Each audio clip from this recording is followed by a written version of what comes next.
Sudah hampir 5 dekade Roma dan Soneta menghibur masyarakat Indonesia dengan puluhan album yang diciptakan.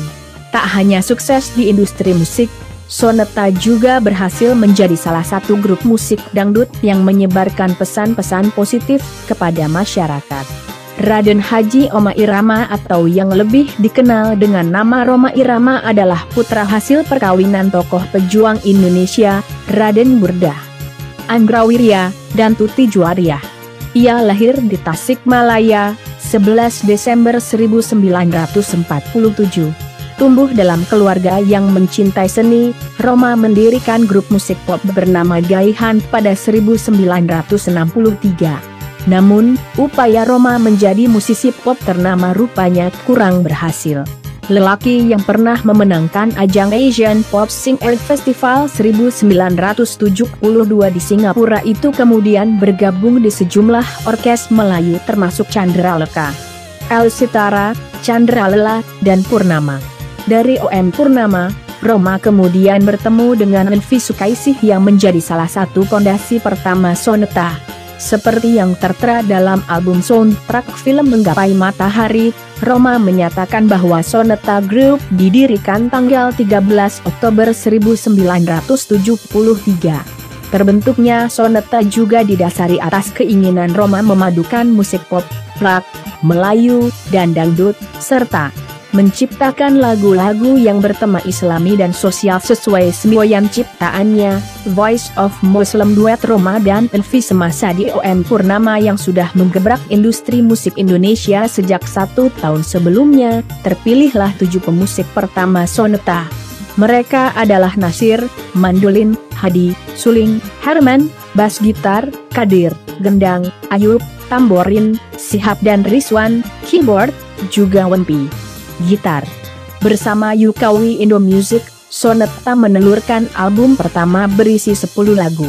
Album berjudul Soneta Volume 1 Begadang itu dirilis pada 1973 di bawah naungan Remaco Records yang terkenal di era 70-an sebagai pengorbit berbagai musisi besar Indonesia, seperti Kus Plus, Bimbo, dan Edi Silitonga. 2 tahun berselang, Elvi Sukaesih hengkang karena perbedaan visi. Ia digantikan oleh pedangdut Ritus Sugiarto yang kala itu masih sangat belia. Sejak 1975, Soneta yang bergabung ke Yukawi Indo Music bersama Ritus merilis 7 album, termasuk Soneta Volume 4 Darah Muda, 1975, Soneta Volume 7 Santai, 1977, dan Soneta Volume 9 Begadang 2 Kaki, 1978. Pada 1976, Sahab, Herman, dan Kadir secara tiba-tiba hengkang dari Soneta.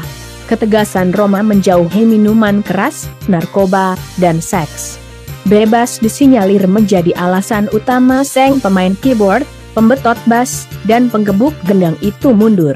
Alhasil, saat menggelar konser, Rhoma terpaksa mengisi posisi sebagai vokalis dan pembetot bass, sementara posisi gendang diambil alih oleh personel baru bernama Ayub. 1 tahun berselang, Rhoma menemukan Pongki dan Khofif untuk mengisi kekosongan posisi gitar bass dan gendang di tubuh Soneta.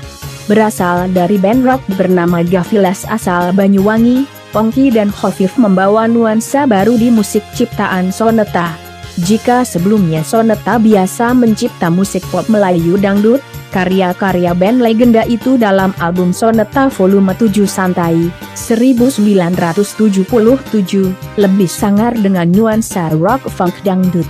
Terus melesat, sang satria bergitar kemudian merambah industri musik internasional. Dengan mengajak serta penyanyi asal India bernama Nandani untuk merampungkan album Soneta Volume 11 Indonesia, 1980. Tahun setelahnya, sang Ratu Dangdut Elvi Sukaesih kembali membantu Soneta dan menyanyikan beberapa lagu di album Soneta Volume 12 Renungan Dalam Nada, 1981.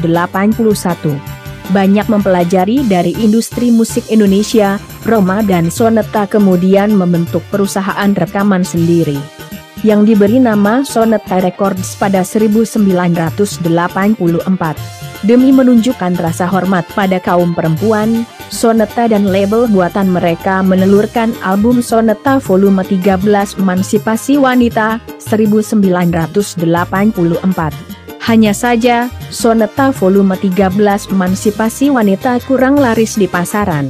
Hal tersebut memaksa Roma dan Soneta rehat panjang hingga 6 tahun untuk meramu kembali musik mereka dan mencari cita rasa baru.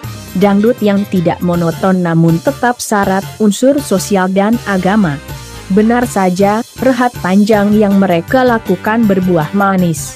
Album Soneta Volume 14 Judi, Soneta Volume 15 Gali Lobang Tutup Lobang, serta Soneta Volume 16 Bujangan yang dihasilkan setelah itu sukses menjadikan Soneta satu-satunya grup dangdut yang terus eksis dan produktif selama 3 dekade sejak era 70-an hingga 90-an di tengah perubahan drastis yang dialami industri musik Indonesia kala itu. Tak hanya aktif menelurkan album, Soneta setia menjadi soundtrack pengiring puluhan film yang dibintangi Roma. Beberapa di antaranya Perjuangan dan Doa, 1980, Satria Bergitar, 1984, dan Nada dan Dakwah, 1991. Berkat tingkat produktivitasnya yang tinggi, Soneta berhasil meraih Golden Record sebanyak 11 kali. Roma dan Soneta sempat pula menjadi objek penelitian. Sementara itu, Roma mendapatkan gelar profesor bidang musik dari American University of Hawaii pada 2005. Demikian, semoga Raja Dangdut sehat selalu. Terima kasih.